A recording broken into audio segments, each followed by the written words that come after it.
오늘 시간이 돼서 오늘 구역장 교육 시작하도록 하겠습니다. 기도하고 시작하도록 하겠습니다. 사랑의 하나님 감사합니다. 오늘 우리 구역장님들과 함께 말씀을 나눌 때 하나님께서 지혜를 더하여 주시고 우리가 하나님의 말씀을 깨달아 알고 또한 그 말씀을 우리 구역원들과 함께 나눌 때 풍성한 은혜가 있게 하여 주시고 또한 우리 구역장님들에게 더 큰 은혜를 하나님께서 허락하여 주시옵소서. 예수님의 이름으로 기도드립니다. 아멘.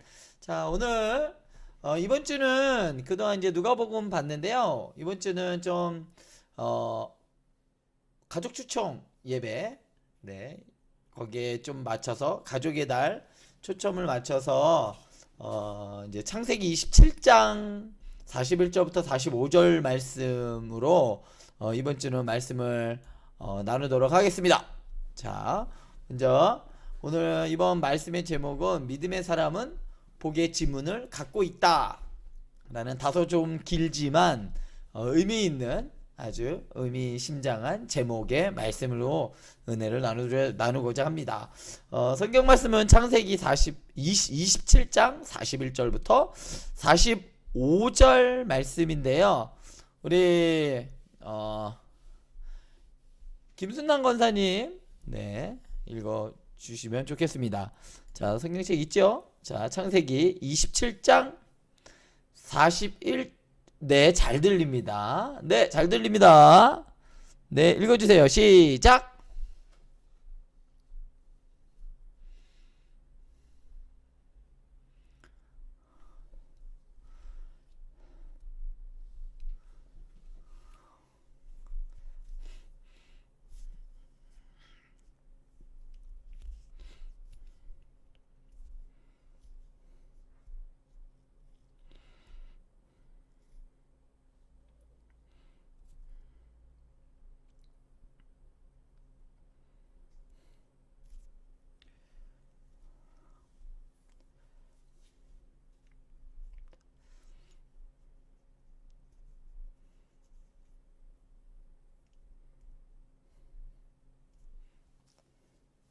아멘.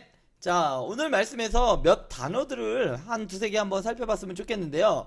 먼저 오늘 말씀에서 먼저 나오는 아주 중요한 단어 중에 하나가 41절에 있는 에서가 야곱을 미워하였다라는 말이에요. 이것은 우리 그냥 이 미워하다라는 이 단어가요.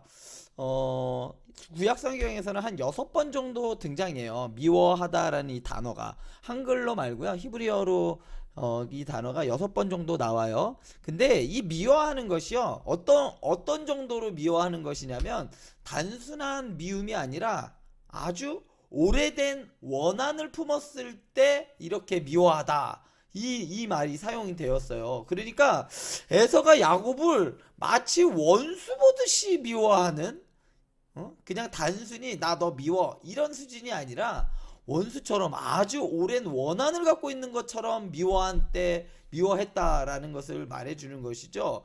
이 말이 요셉의 경우에서 사용됐어요. 요셉의 경우에 창세기 50장 15절에 요셉의 형들이 이제 무서워하죠. 요셉의 아버지 이제 야곱이 죽자 요셉의 형들이 우리가 예전에 요셉을 팔았는데 그거 아무래도 요셉이 증오심 우리를 미워하는 그 마음을 가지고 있을 거다라고 착각을 하는 장면이 창세기 50장 15절에 나오는데요. 이때 여기 부분에서 오랜 증오심 요셉이 우리를 상당히 오랫동안 미워했을 거야 증오했을 거야 라고 했을 때 그때 사용된 말이 바로 에서가 야곱을 미워할 때 사용한 말이에요. 그러니까 하루 이틀로 미워한 게 아니라 아주 오랜 동안 계속해서 미워했다라는 것을 말해주죠. 또 마찬가지로 이 말이 또 어디서 대표적으로 사용됐냐면요. 욥기 16장 9절에서 이 말이 또 사용됐습니다. 욥이 하도 자기에게 당하는 그 고난과 고통이 너무나 깊다 보니까 마치 이게 하나님께서 나에게 고통을 주신 게 오랫동안 나를 미워하셔서 오랜 적대감으로 자신에게 고통을 주는 것이 아닌가라고 요셉이 생각을 했었던 거예요. 그러니까 오늘 말씀에서 에서가 야곱을 그냥 미워한 게 아니라 정말 미워한 것을 의미하는 것이죠. 둘이 형제간임에도 불구하고 원수보다도 더 깊게 미워했다는 것을 보여주는 겁니다. 자, 그리고 나서 또 하나 살펴볼 말은요. 44절에 보면 뭐라고 나오냐면요. 내 형의 분노가 풀리기까지 몇 날 동안 그와 함께 거주하라. 리브가가 에서가 이제 야곱을 죽이려고 하는 것을 들었어요. 그 마음을 듣고 리브가가 야곱을 오라버니 라반의 집에 피신시키죠. 그러면서 피신시켜주면서 야, 몇 날 동안만 가 있어 라고 하면서 피신시켜줄 때 이 말을 합니다. 그래서 44절에 보면 내 형의 노가 풀리기까지 몇 날 동안 그냥 며칠만 갔다 와 이렇게 이야기한 거죠. 그런데 이 몇 날이라는 이 말이요, 히브리어 원어로 보면 그냥 하나의 날들 동안이라는 말이에요. 그러니까 짧은 날을 말하는 거예요. 한 며칠, 손에 꼽을 정도로 짧은 날 동안 잠깐만 갔다 와 이렇게 이야기를 했는데, 사실 이 말이 야곱이 라헬을 얻기 위해 그 7년을 며칠처럼 여겼다. 그 긴 시간 동안 7년, 처음에 7년, 그 다음에 또 7년, 총 14년이었는데 그것을 며칠처럼 여겼다라고 할 때 그 몇 날과 이 며칠이 같은 말이에요. 그런데 사실 우린 보면은 이 몇 날이 얼마였을까요? 최종적으로 보면 사실 이래요. 이 리브가가 이삭이 이 야곱과 에서를 얼마 만에 낳았냐면요. 20년 만에 낳은 아들들이에요. 20년 만에 얻어서 고작 20년 동안 같이 살았는데 몇 년 동안 이별을 하냐면 결국은 20년 동안 이별을 하게 되는 거죠. 리브가는 몇 날 동안만 갔다 오라고 했지만 20년이라는 긴 시간 동안 이별을 하게 된 거죠. 그러면 왜 이런 일들이 벌어졌는가?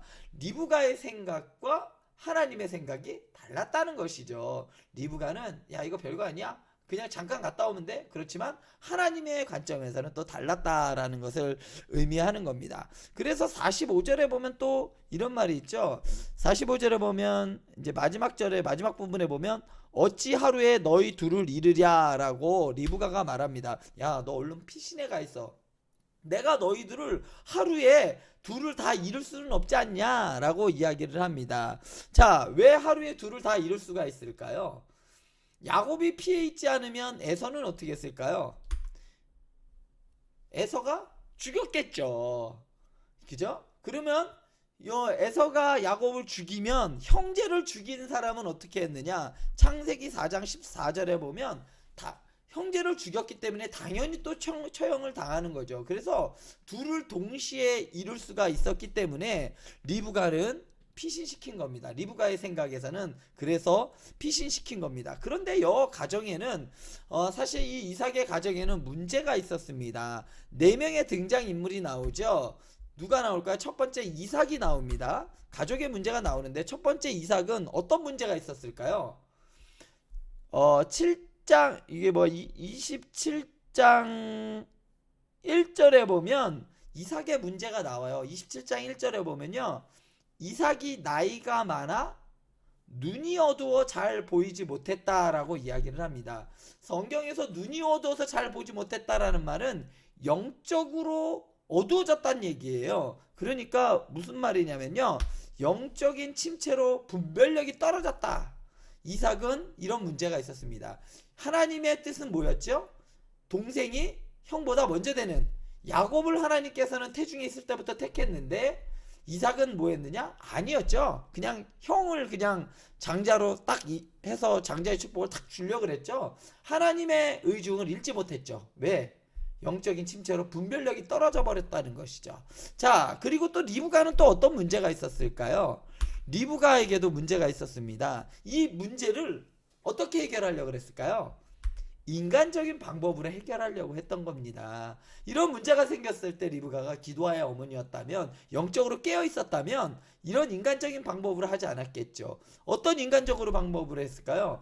이삭이 형에게 에서에게 이거를 주려고 하자 리브가가 어떻게 보면 야곱과 같이 이렇게 해서 그 장자권을 야곱이 얻을 수 있게끔 조력자 역할을 또 리브가가 하잖아요.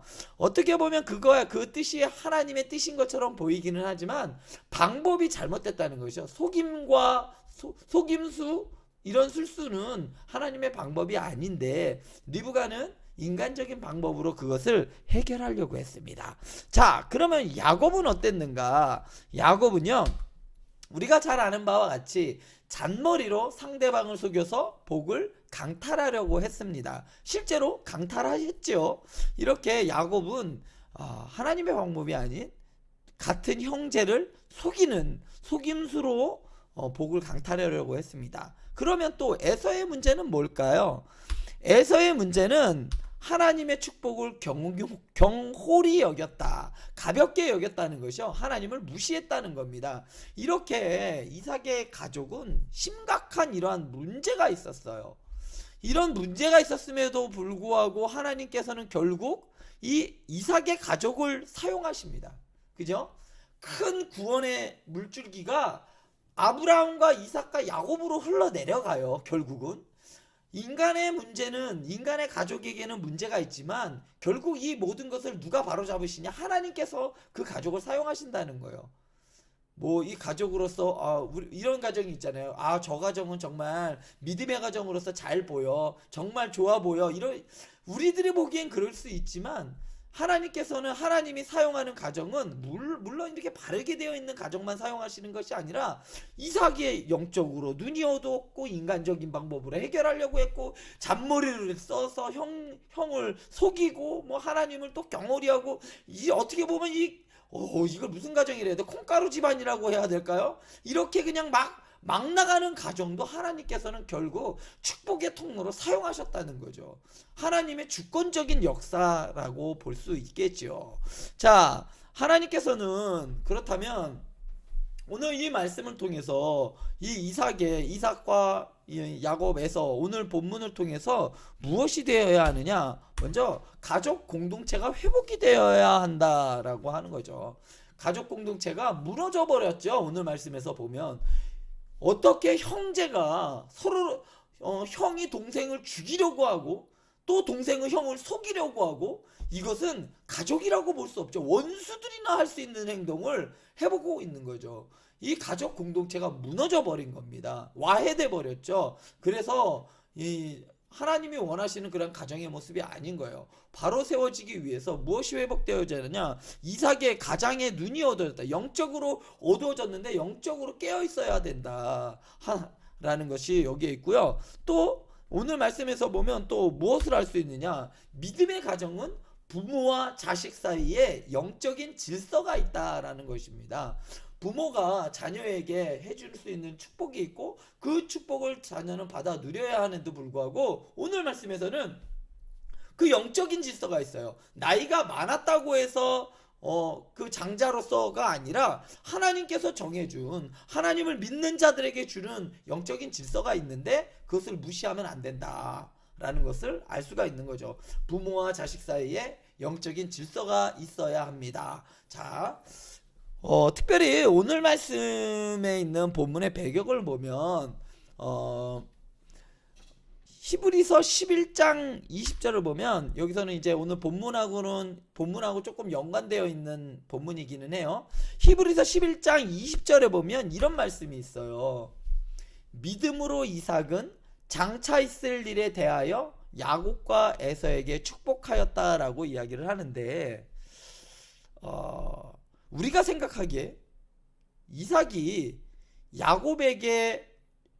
야곱과 에서에게 축복한 것이 정당해 보이느냐라는 거죠. 오늘 말씀 이 27장 전체를 봤을 때는 야곱이 어리석죠. 그죠? 어리석어 보여서 야곱에게 속아서 축복을 하잖아요. 그런데도 불구하고 히브리서 11장 20절은 믿음으로 이삭은 장차 있을 일에 대하여 야곱과 에서에게 축복했다라고 이야기를 해요.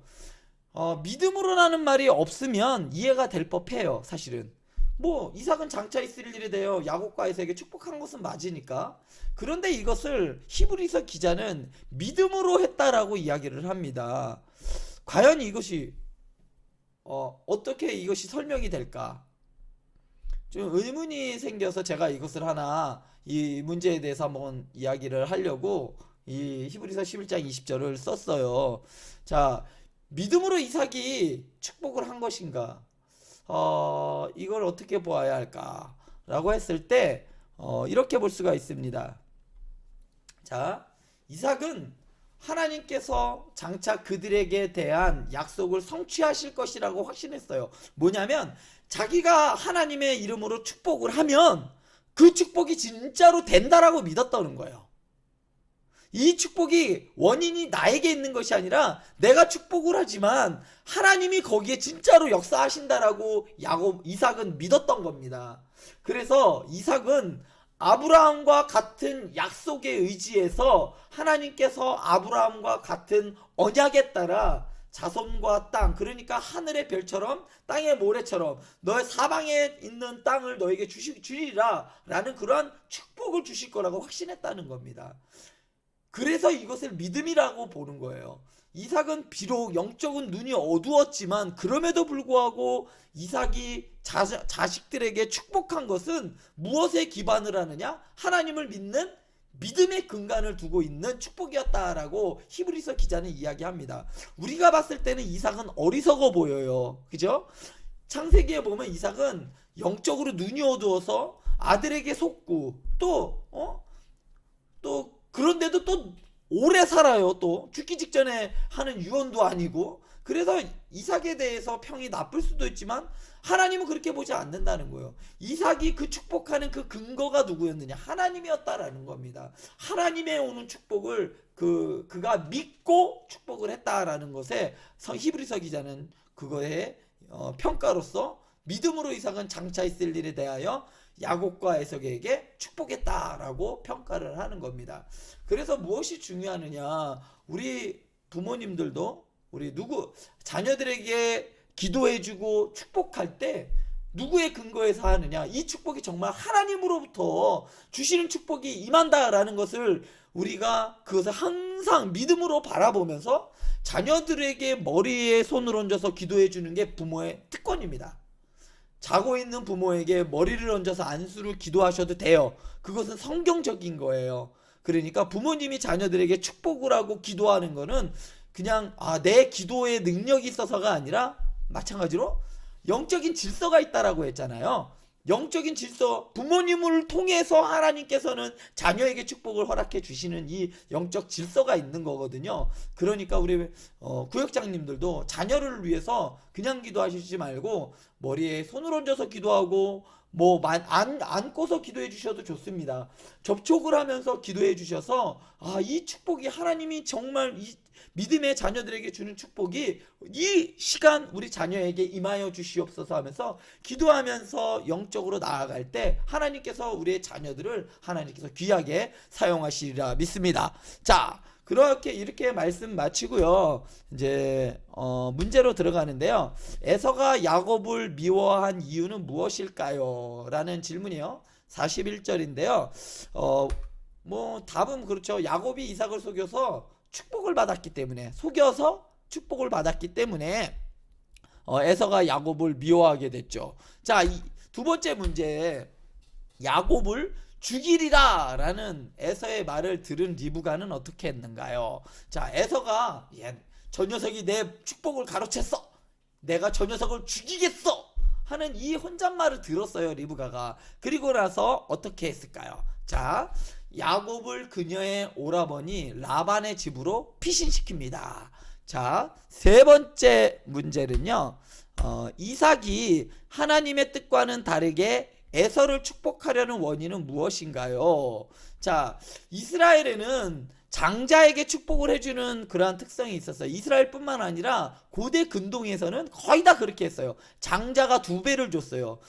재산의 2배를 주었다는 이야기죠. 그만큼 장자에 대한 권한이 있었는데 이삭이 그러한 풍습을 따라서 이게 축복을 하려고 했어요. 왜 그랬을까요? 자, 오늘 아까도 말씀드렸듯이 27장 1절에서는 분명하게 이삭의 영적인 분별력이 떨어졌기 때문에 이 야곱이 아닌 에서에게 축복을 하려고 했던 것입니다. 자, 마지막으로 자, 한번 생각할 문제를 한번 줬는데요. 이삭의 가정을 비추어 볼 때 우리 가정에 부족한 것이 무엇이 있는지 한번 생각해 봤으면 좋겠습니다. 이삭의 가정도 엄청나게 다 부족했어요. 제대로 된 사람이 없었어요. 4명 다.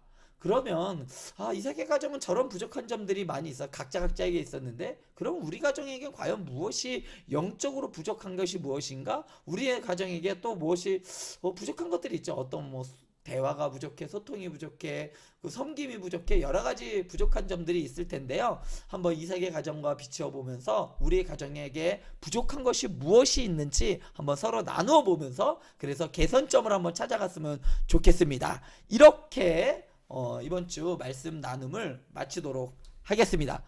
질문 있으시면 따로 저에게 톡을 남겨주시거나 문자를 주시면 제가 성심성의껏 대답해 드리도록 하겠습니다. 자, 그러면 기도하고 마치도록 하겠습니다.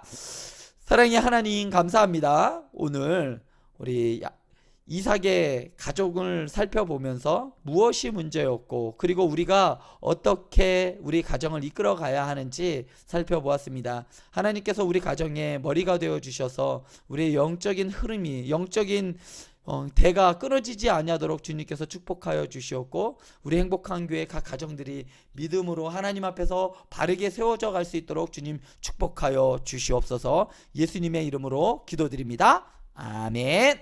자, 수고하셨습니다. 그러면 주일날 아니죠, 내일 금요기도회 때 그리고 주일날 한번 뵙도록 하겠습니다.